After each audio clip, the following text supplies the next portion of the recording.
Hello po, greetings mga kababayan. Narino nga sa mga oras na ito, saan man kayo nanoroon, kayo ay nasa mabuting kalagayan. Kasama na siyempre ang ating mga mahal sa buhay. Alright, si Atty. Rogelio Wong po ito sa ating Batas Pinoy. No? Ang ating pong channel ay isa pong legally public service program na inyong lingkod in collaboration with the Integrated Bar of the Philippines, Manila Port Chapter. Alright, marami pong salamat.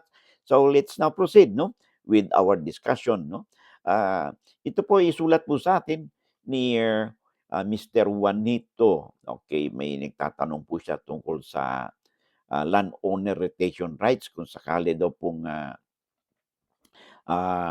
ma-covered po yung kanyang lupa no sa ng land reform. Eh, lalo na ngayon no, medyo masyado pong mabango na po no, very popular po itong issue ng land reform because alam naman po ninyo, no, way back 2 years ago, kung hindi ako nagkamali, ay nagpasa po ng batas, no, ang ating pong pamahalaan. Ito po ay ang tawag po nito ay the New Agrarian Emancipation Act sa ilalim po ng Republic Act 11953 na kung saan lahat po ng pagkakautang po ng mga land reform beneficiaries, no, include the penalty interest, no, ah, ay kinundo na po ng gobyerno. Ibig sabihin, binayaran na, wala ng pagkakautang. So practically po, libre po ang ating, libre po, no? Ang ating mga land reform awardees, no? ARBs natin sa lupa na inaward sa kanila, wala na silang babayaran. Ang gobyerno na lang po ang magbabayad ng anong pagkakautang nila doon sa land bank. Okay? So, of course, i-check po ninyo kung kayo po yon, isa po kayo doon, kung kayo po ay qualified because hindi naman po lahat no ay maging qualified. Kailangan muna na mag-comply kayo doon sa requirements no. O na isa sa mga requirements doon ay yung walang paglabag no na naisagawa no ng isang beneficiaries no doon sa kanilang na-award na lupa, okay, among others. Okay?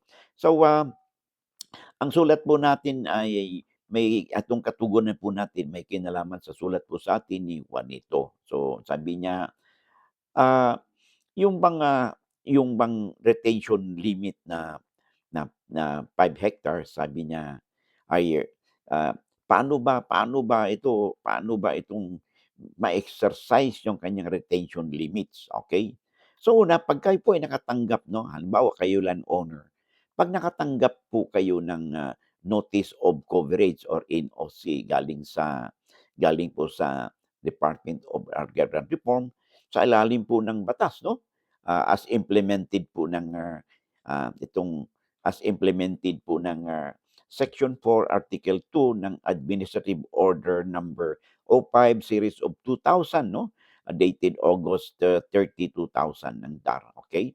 The moment na nakatanggap po kayo ng, coverage 'no, doon doon sa, ang inyong lupa, na sa land reform, ay tandaan po natin 'no, you have 60 days 'no, from receipt of the notice of the coverage, okay? Na, ah, i-exercise po ninyo ang inyong right of retention, okay? Mayroon po kayong, preference kung alin ba dito ang gusto ninyong halimbawa ang inyong lupa ay in excess of 5 hectares, 7 hectares kayo, o alin ba dito ang inyong pipiliin na mapunta sa inyo at yung excess ay mako-covered po ng land reform or ito ay maaaring kung may existing, tenant po do'n na qualified sila. So, maaaring ito'y portion nito ibibigay po sa kanila. So, kaya yung kayong may-ari 'no, ng lupa, be sure na once na tanggap po kayo ng notice of coverage, you have 60 days from receipt of that notice to exercise your tinatawag nating, right of, tinatawag nating retention ninyo 'no, doon sa lupa. Meron kayong that right, okay?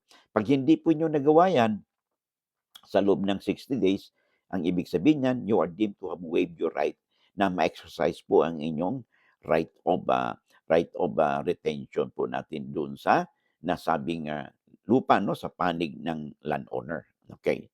Ngayon, so ang mangyayari po niyan kung hindi po si landowner, kung, whatever reason, si landowner ay hindi po siya, nakapag-exercise ng kanyang right, 'no, of retention niya ah, after 60 days, 'no?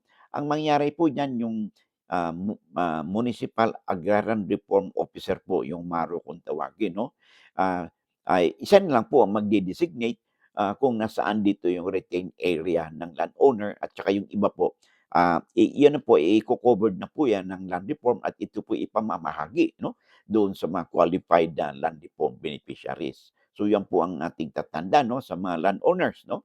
Ah be sure na you have to exercise this right of retention, no, within 60 days from receipt of the notice of coverage galing po sa Department of Agrarian Reform. Otherwise po, you are deemed to have waive your right na ma-exercise po yung inyong right of retention, no, as prescribed by law. So tandaan po natin yan. And then, pag sa ganyan na, well, papasok na ngayon yung DAR, no, through the MARO, the Municipal Agrarian Reform Officer, na siya ay i-designate niya ngayon kung saan ay kung saan na kung saan ay i-award yung portion na yon doon sa land reform beneficiaries, okay? So yan po ang tandaan ha, once na nakatanggap kayo ng coverage notice, 60 days. Ngayon, 'pag nagkaroon ka naman ng, tinatawag nating, yung, yung offer, voluntary offer of sale, 'no, gano'n din 'yan. You have also 60 days, 'no, within which, mag-ano po kayo do'n, i i-designate po ninyo kung saan do'n ang inyong ipinagbibili do'n sa portion na 'yon na lupa sa gobyerno, sa DAR, 'no. Otherwise, 'pag hindi rin niyo na-exercise 'yan tulad ng sa notice of coverage, 'no, 60 days din ay, ang MARO na rin po ang, bahalang mag-designate kung alin dito ang isa-subject po sa tinatawag nating, voluntary offer of sale, 'no. Kaya napakamahalaga na, ma-exercise po ninyo ito, 'no, over the subject property, alright? So, tandaan din po natin, 'no, nasa alalim po ng Republic Act 6657, 'no, yung mga may-ari po ng lupa na in excess of 7 hectares, 'no, ay meron din po kayong tinatawag na yung inyo pong mga anak po ninyo na at least 15 years old and or they're willing to cultivate or administer your land, 'no. Puwede po ninyong i i-nominate itong mga anak po ninyo na kukunin po nila, makukuha po nila yung excess property ninyo sa lupa upang hindi na ito ma-covered ng land reform. Ang requirements lang niyan siyempre yung anak ninyo at least 15 years old, willing sila na mag-cultivate yung lupa or kayo mismo or yung inyong anak ang mag-administer po, 'no, ng inyong farm, 'no, para hindi po kayo ma-covered ng tinatawag nating, sa land reform, okay? So, I hope nasagot natin ang katanungan sa atin ni Juanito, 'no? So, take note po natin, 'no, 'pag kayo ay, naka-receive ng, notice of coverage, 60 days po dapat mag-response po kayo nito.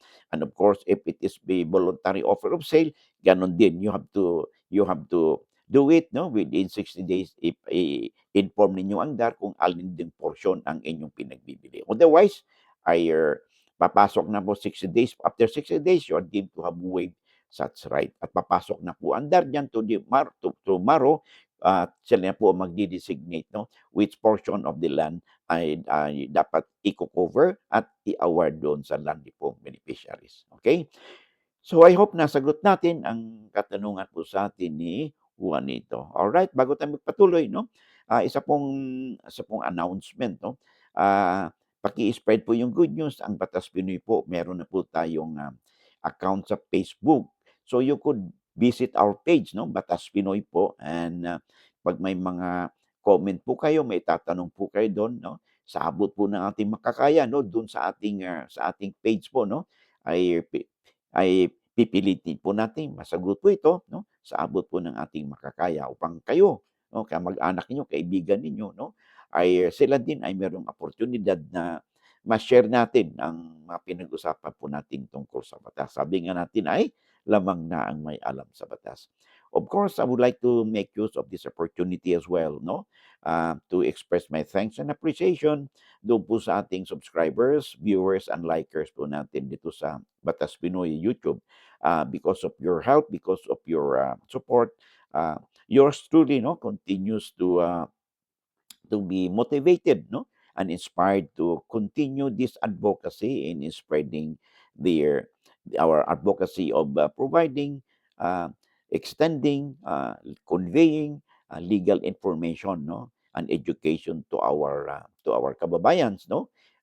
They could be your friends, kamag-anak ninyo, kapitbahay ninyo, o kakilala ninyo. Dahil upang sila din ay may mapulot, no, matuto din sila sa ating mga pinag-usapan. Sabi nga natin ay lamang na ang may alam sa batas.